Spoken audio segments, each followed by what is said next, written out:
Baik, bismillahirrahmanirrahim. InsyaAllah pada tahun ini korban hayat kita akan laksanakan buat kali yang kedua. Dan insyaAllah pada kali ini, tahun ini kita akan buat 4 negara.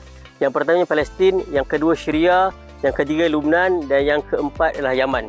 Dan pada kali ini seperti biasa, korban yang kita akan buat ni adanya lembu dan adanya kambing lah. Tapi persoalannya sekarang ni, ramai yang bertanya kepada kita, adakah bantuan ini boleh sampai? Adakah bantuan ini sampai ke Palestin? Kalau di Syria, di Lubnan, di Yaman mungkin tak ada persoalan ataupun mungkin orang nampak mudahlah untuk sampai. Tetapi kalau di Palestin ini timbul persoalan yang sangat besar. Macam mana bantuan disampaikan ke sana? Jadi insya-Allah pada tahun ini untuk Palestin kita akan buat korbannya di India. Kita akan sembelih kerbau. Sebab apa? Di India tak ada lembu. Kan orang India, maknanya fahaman Hindu ni, mereka tak ada nak bela lembu dan sebagainya. Jadi kebanyakan mereka akan buat korban kerbau bagi menghormati orang di sana lah.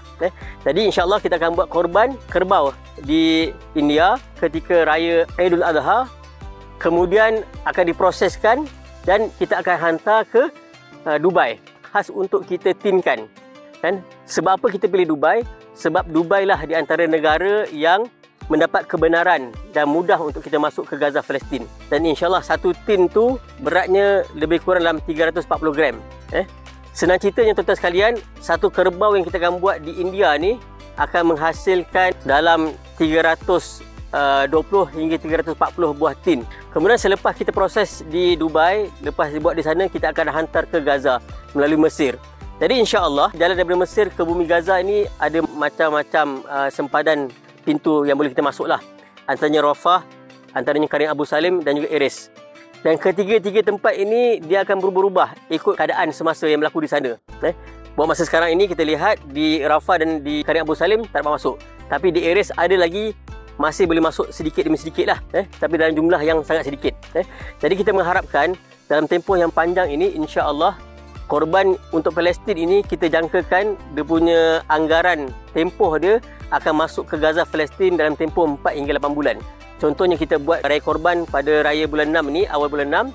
Selepas 4 hingga 8 bulan barulah daging tersebut akan sampai ke bumi Gaza Palestin. Sebab apa kita pilih tin tuan-tuan sekalian? Sebab tin ini akan bertahan paling kurang 2 tahun. Jadi ini satu tempoh yang panjang dan insya-Allah kita dapat masukkan daging tin tersebut ke bumi Gaza untuk diagihkan kepada penduduk di Rafah, di Khan Yunis, di Bandar Gaza, di Utara Gaza dan sebagainya. Dan inilah di antara pengorbanan yang boleh kita buat untuk kita laksanakan korban pada tahun ini. Sebab apa kita pilih Gaza? Dan saya menyuruh semua sekali sebab Gaza sekarang ini sangat terdesak, sangat besar, sangat memerlukan bantuan kita semua. Andai kata kita tak dapat bantu mereka, maka talian hayat Gaza ini akan terhenti.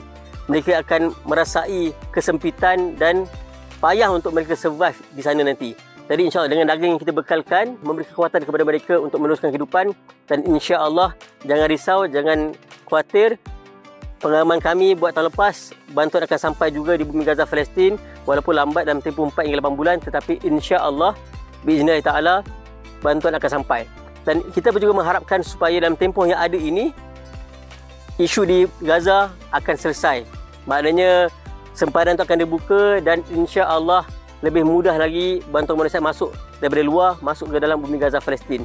Jadi ini di antara cara yang kami buat untuk kita pastikan daging tersebut dapat sampai ke tangan-tangan, dapat disuapkan ke mulut-mulut saudara mara kita yang berada di Gaza Palestin. Jadi ayuh sertai kami dalam korban hayat ini. Mudah-mudahan ada saham akhirat untuk anda semua dan insya-Allah ini di antara syiar Islam yang sangat besar, yang sangat mulia yang boleh kita buat di bulan Zulhijjah ini.